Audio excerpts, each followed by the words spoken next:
What's going on, guys? So I want to start off by thanking you guys all for joining me for day one and day two of the NFL draft when it comes to my draft coverage. Thanks for everybody that came on. Day one we had Jordan DeLugo, Brett James, we had Stone Cold Steve Boston, we had Jet Central come into the mix. I think I'm forgetting somebody, so apologies for that.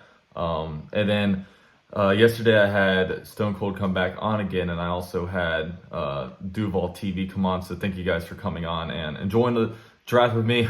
Really tired. 4+ hours of live stream the last 2 days is each day can really be tiring. But thanks everyone for coming on. Now the Jaguars yesterday kind of had a controversial draft. The Jaguars, instead of addressing like big time needs, everybody wanted a cornerback, everybody wanted defensive line help. The Jaguars went out and the first pick in the second round, they actually went out and got tight end Brenton Strange from Penn State. There was a lot of tight ends that kind of went off the board before the Jaguars earlier in the day. You had Michael Mayer go off the board. Then you had like Musgrave, like a few different tight ends off the board, and the Jaguars settled on Brenton Strange. And apparently Brenton Strange was a guy that Doug Peterson really wanted, and a lot of people complain about him. Oh, he's not good. He's this, and that. But look, I'm not going to sit here and believe that any Twitter GM knows any more about the tight end position than head coach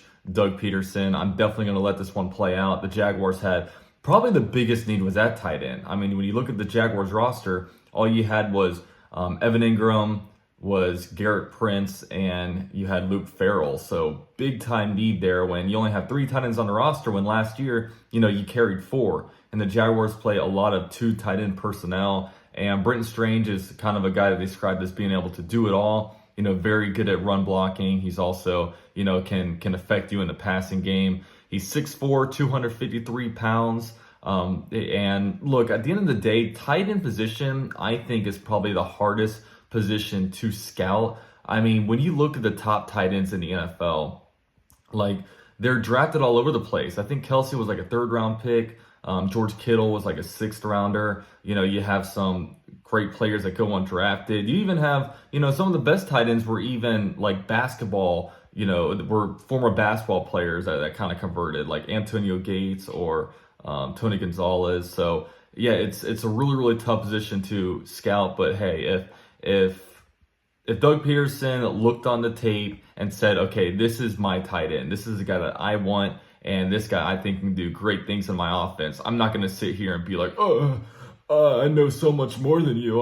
We don't know anything. We're Balky's messing up. Nah, it's I'm gonna let this play out. This regime has given me no reason to not trust and to not trust them. And I'm excited to see how this guy plays out. He's obviously excited to be a Jaguar. I want to can't wait to kind of see him in a Jags uniform. But at the end of the day, we really won't know how this pick turns out until probably year 2, year 3 of his career, because tight ends in the NFL sometimes take a year or 2 to really prosper into their true form. So we'll see about this one. I've always said in the past, it's been so hard for the Jaguars to really find like the correct value for a tight end. It just never feels like the tight end lands where Jaguars want to take him or anything like that. But the Jaguars go out on day 2. They get Brenton Strange. Last time we spent the day 2 pick on a tight end was in 2019 when we got Josh Oliver in the